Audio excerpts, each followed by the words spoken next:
Hey y'all, I am so excited for this week. I am so excited for you guys because this week we are talking budget.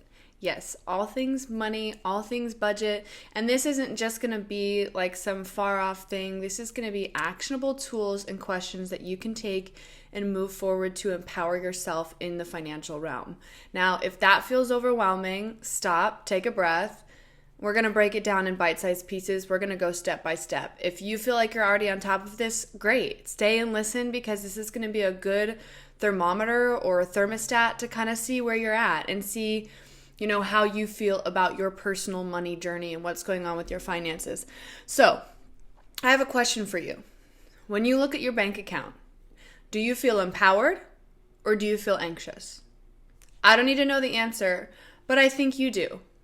Right? People talk about budget a lot, but I believe that when you're speaking budget, most people hear that word and they think stress, confusion, restriction.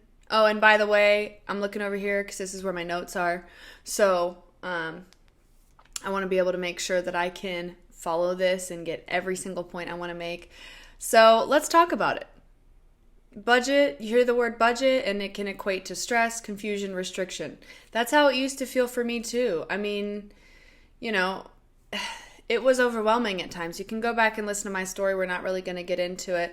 But let me call out reality for a second. You make money, you get income that comes into your bank account and then it disappears, right? Or you go to budget and then it feels overwhelming. So you're just like, I'm just going to fly by the seat of my pants. I'm just going to do it. So you avoid it. Maybe that's you, maybe that's not. But for a lot of people, budget equals restriction. Budget equals I can't do fun things, when that's exactly the opposite. Your budget equals awareness. Having a budget means being aware.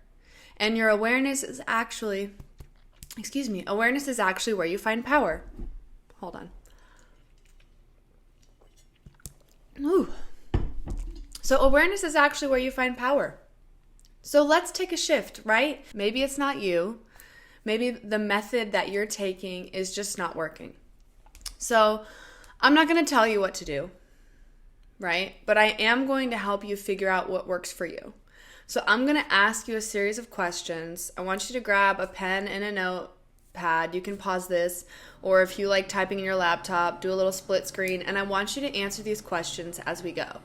I want this to be tailored to you and your goals. So, step 1, awareness.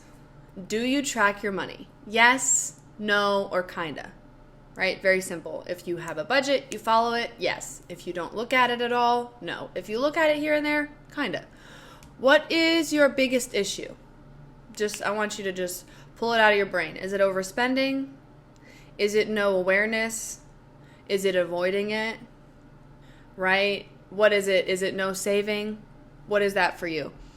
And then I want you to write about what feeling comes up with budgeting, right? Because a lot of people don't talk about this, but money elicits feeling, right? Stress, excitement, anxiety, happiness. Like people say money can't buy happiness, but it can eliminate 99 of your problems. 99% of your, not 99, 99% of your problems, right? There's some things it can't fix, of course, but if you had money, how many of your problems that you currently have on your plate would be fixed?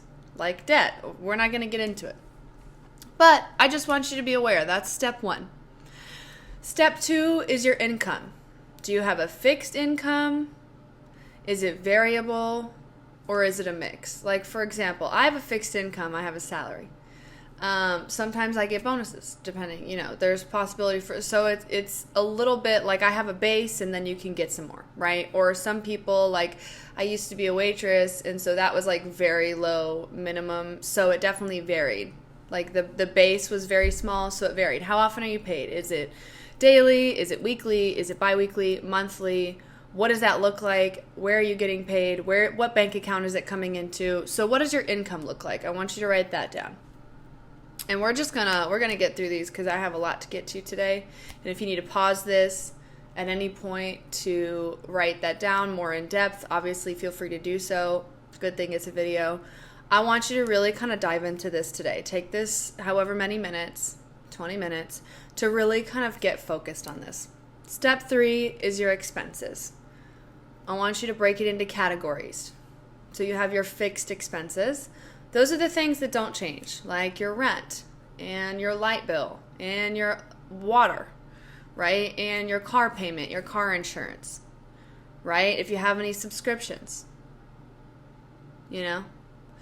Don't put those in the fixed have to have, because let's be real, you don't have to have those unless it's like prescriptions, right?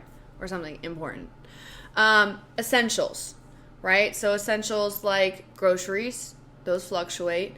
Car maintenance, do you budget for that, or is that a hit that you have? You know your essentials, right? Everything, I have a whole app, so like I have that, it separates everything. I don't have to think about it. It's already laid out for me. But your essentials, what are your essentials? You know those. And then lifestyle, like for me, I have a fun money category of money I can just spend on whatever, whether it's shopping or an experience, entertainment.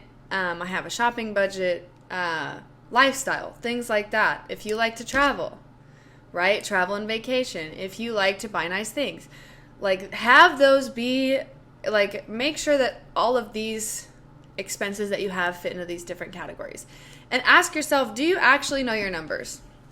Like if I was to ask you how much money you spend on any given month, how much money do you have coming in? How much money do you spend every given month? What does that look like? Can you give me those numbers off the top of your head? I'm not going to give you mine, that's because that's kind of private information and whatever. But you should know yours, right? So know what's coming in, know what's going out. Can you tell me those numbers? Most people aren't bad with money. You're just unaware. Like, it's not that you're bad with money. That's like saying that you started a new skill and because you're new at it, you're bad at it. That's not the case. You're not bad at it. You're just new. You know what I mean? Any skill requires utilization in order for it to build. Just like any muscle. It's just like a muscle. I just find it so funny that all these things relate to each other. Step 4. So now that you've kind of gotten everything laid out, I want to talk about your behavior. When do you overspend? Is it when you're visiting those friends out of town?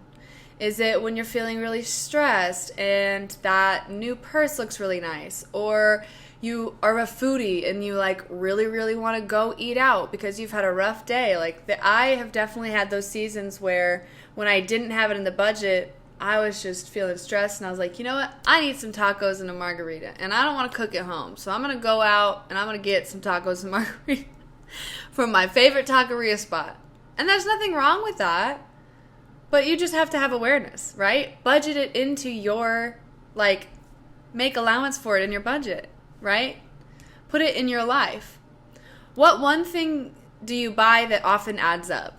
So, like, for a while, I wanted to have a coffee out of the house, like, every single day for, like, a couple weeks. And it wasn't every day, but it was, like, 2 or 3 times a week. And I had to kind of pause on that because I do like the coffee at home. Sometimes you just get in that habit. Right? So I'm not saying that you have to cut your coffee, right? But I'm just saying have awareness about your behavior and what you do. Do you check your account or avoid it? Whenever you have to look at big purchases or, transfer money or do whatever you got to do, pay bills, do you avoid looking at your account, or is looking at your account like opening the door? It's like has no emotional reaction, whatever. Like the goal with your finances is that you get to a point where you're not having an emotional reaction. Negative emotion. You could have a positive, like I'll open my bank account sometimes and feel super grateful or be surprised what's in there. Like it's a positive emotional reaction. But I remember for years, I would open my bank account and it would be like, it'd be like a stabbing pain in my chest because I just knew I didn't have enough in there. And it was always so stressful. So what is the feeling that goes into when you check your account, right? Budgeting is just a behavior. Well, it is a behavior. It's not just numbers, right? It is a daily decision. So I just want you to check in with your behavior and how that makes you feel. And it's interesting. You're sitting there. I can hear it now. Joy, why are you talking about feelings when it comes to money? Because we have feelings around our money. Tell me I'm wrong, right? The number one cause of divorce? Finances. Look it up. And if I'm wrong, please correct me in the comments. But I've heard that many times. Finances, financial instability, all those things, they cause rifts in relationships. They cause stress if you don't deal with it correctly. And I don't know why I'm talking about that necessarily because it's not on my notes, but I want you to hear me that money, when not dealt with correctly, can feel like a big black cloud over your life. And it doesn't have to be that way. And if you take this thing seriously and you start evaluating it, then you're going to find that you're closer to the surface than you think. Right? So, step 5. Take a breath. I know this has been a lot up to this point, and I know this has been a very efficient episode. You know, I love efficiency. You can always chill and take a breath. But I want to talk about your goals. So what do you want your money to do for you? You don't want to be a slave to your money. You want your money to work for you, right? So what do you want it to do? Do you want to start saving and getting an emergency fund? Do you want to pay off that debt? Do you want to start feeling in control of your money instead of you feeling controlled by your money, right? What are those goals? My point here is that when you don't have goals to reach toward, especially with your finances, you have no direction, right? And there's no reason to, you're going to keep doing what you're doing if there's no reason for you to change, if there's no reason for you to evaluate what's working, what's not working, right? So I want to talk about the different tools you can use in your budget. So now we've evaluated it. You've probably gotten uncomfortable. Maybe people have left because they're just not in that space. You can always come back to this video.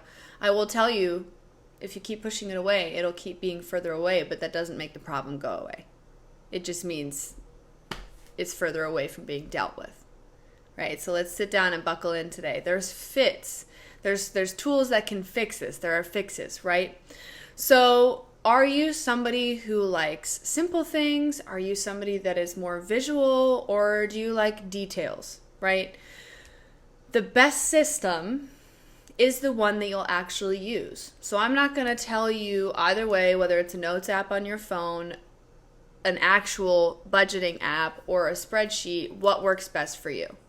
You can try a little bit of the above. Me, myself, and I don't mind investing once a year in a budgeting app that will make all of my expenses, every time I swipe my card, it puts it all in an easy format to understand. I know how to categorize my budget, what I spend. I know how to move money around. It's easy for me to think about. I can do spreadsheets for work, but that's like pulling teeth, especially with money. I want it all to be done for me. So let's just go from simple to most complicated. If you want something really simple, you can use like a notes app or a Google Docs or just basic tracking, right? You can just have all those things written out kind of like they were. And that's best for beginners. If you just want to start without this really like heavy need to figure it out, you can definitely just start there, right? Super simple, low stakes, no cost, just building awareness if you want to start there. The second thing, there are a lot of different apps out there that will work for your money and that will help your money work for you. I'm not going to talk about any other app other than the one that I use. And I'm not saying that you have to use it. If you want a referral code that'll get you I think it's a free trial or a percentage off, I can send it to you, not a problem. This isn't pushing that app. I just don't want to speak on anything I haven't personally experienced. So for me, I use the Monarch app. It auto tracks every single expense. It has all my bank accounts, like my savings, both my savings. Actually, I think I have 3, whatever. All my savings accounts, my checking account. It also tracks my credit cards, right? And it tracks my assets. So like my vehicle and any loans that I have. It's so useful because every time I spend, it goes into a needs review folder. And it's like, swiping on an app or like scrolling through your Facebook. I go and I look and it says, oh, this was groceries. And I'm like, actually, no, that was gas. So I put it in the gas category. And then it will just take it directly to that category. So I know every single dollar I spend and I categorize it with every single category. Rent, bills, utilities, travel, fun, shopping, And here's the other thing too. If you know you're going to have expenses that come up every couple months, start budgeting for that every month. If you know you have a car that is, well, a car, first of all, but prone to problems especially, you can start saving. I just put aside $50 a month. And I don't touch that money. $50 a month I put into my budget for my auto maintenance. I also know I like tolls, so I set $80 a month in tolls. Sometimes I use all of it, sometimes I don't. Sometimes I use more, right? And with Monarch, you can roll over categories monthly. So not to get too deep into it, I don't want to overwhelm you, but the app that I use makes it so easy. I feel so empowered with my money. Like it's I'm going to say this, it's going to rhyme. It's not even funny. It makes life so easy, and it helps me budget the important things.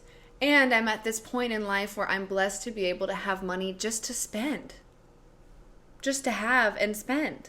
And I'm working on getting better at my savings, because while I do have a savings, I have not been as diligent as I want to as about like putting money in there regularly. So that's actually something I'm working on, just being transparent. That's good for structure. If you want structure, you don't want to feel overwhelmed, you want somebody else to do it because you don't like the nitty gritty or you're really, really busy, an app is a great place to start. I love it. I will recommend it to anyone. It makes it so easy. I know this was like 5 minutes of the video, but I really believe in it, right? So start doing these things, just being aware, just tracking. Find the system that works for you. You can also do spreadsheets. So my dad does Google Sheets and Excel. Y'all have fun with that. It's full control, customization if you know how to work that with, honestly, I'm just exhausted talking about it. Because it's so minute. It's so much detail. And I'm just like, you know what? I'm good. Y'all have that. If that feels like something that's good to you, great. Real talk. Maybe this entire video you've been clenching your jaw, or your shoulders are up to here, or you can't breathe. Shoulders down. Take a breath. Unclench your jaw. I'm going to be real. This whole topic, this whole conversation, oftentimes it's uncomfortable. It is uncomfortable to talk about money. This society makes it so taboo, which is so interesting because this society runs on money. Right? It may be vulnerable. You may feel like you're naked to the world. I get it. I talk about this in my first episode this month, where I had to literally lay out my entire financial existence to my father and basically like bare my finances to him, and it was really, really uncomfortable. I felt so vulnerable and open and exposed. I was like, oh my God, it's in the red, like everything's bad, it doesn't look good. That's normal. You're facing something you've avoided, or you're over here like sitting pretty, like I do all this. Good for you, dude. Like this is, and I'm not saying that sarcastically either. You're ahead of the curve. Like, you should feel empowered when thinking about this, because you've done the work. And if you haven't, that's okay. That's why we're here. That's why I'm here. Right? Your budget is super, super important. And here's the truth. You can't change what you don't face. So you can push it off. You can stick your head in the sand. You can avoid this. You can hop off this video. It's not going to change the situation that you're in with your finances, good, bad, or ugly. What is going to change that is you being willing to be uncomfortable for a short amount of time. If you can get up and be uncomfortable in the gym, you can get up and be uncomfortable in your finances. If you can do that in your faith, or at work, or with your boss, or with your family, or with your friends, if you have boldness in any category, you can be bold here. This is such a huge area. Ignorance is not bliss when it comes to your money. It's not. You have to know what's going on. And I will tell you, the empowerment that you get over being able to have your money work for you instead of feeling controlled by your money, I can't, I don't know how to say that it makes your life so much better. It just does, okay? It just does. So, in closing, told you I wasn't going to make this super long. Budget equals awareness. Your awareness gives you control. Your control over your money gives you freedom. Gives you freedom. It may not be financial freedom and retirement tomorrow, but I promise you'll start breathing easier. You'll feel more confident. You'll feel more bold to start living aware. Awareness is uncomfortable at first, but it's good. It's something you need, right? So, in closing, in your action, I don't need you to fix everything. It's not like you have to fix the whole burning whatever. Just start tracking. Just start tracking. And I just want to say, you're not bad with money. You just haven't built a system that works for you yet. You're not bad with money. You just haven't built a system that works for you yet, and that's okay. You'll get there. That's why I'm here sharing today. I feel like this was a super quick episode, and maybe it wasn't. I don't know. But I challenge you guys to be bold, because taking control of this leads you into a little bit more peace around your money. I'm just going to be honest. Finances can be weird to talk about, but it's super important, because this society, sadly, is fueled by money. If you don't want to be fueled by money, go live off the land. I don't know what to tell you. You know what I mean? So thank you guys so much for tuning in today. I know this was such a action-packed, information-packed episode, but I really do feel like it was important to talk about. I am so, so grateful for all of you that we are all here living joyfully, or at least trying. And I'm really, really glad that we get to do it together. I will see you guys next week, where we're going to talk about saving and investing. Stay tuned. There's going to be more for you. Have a good one.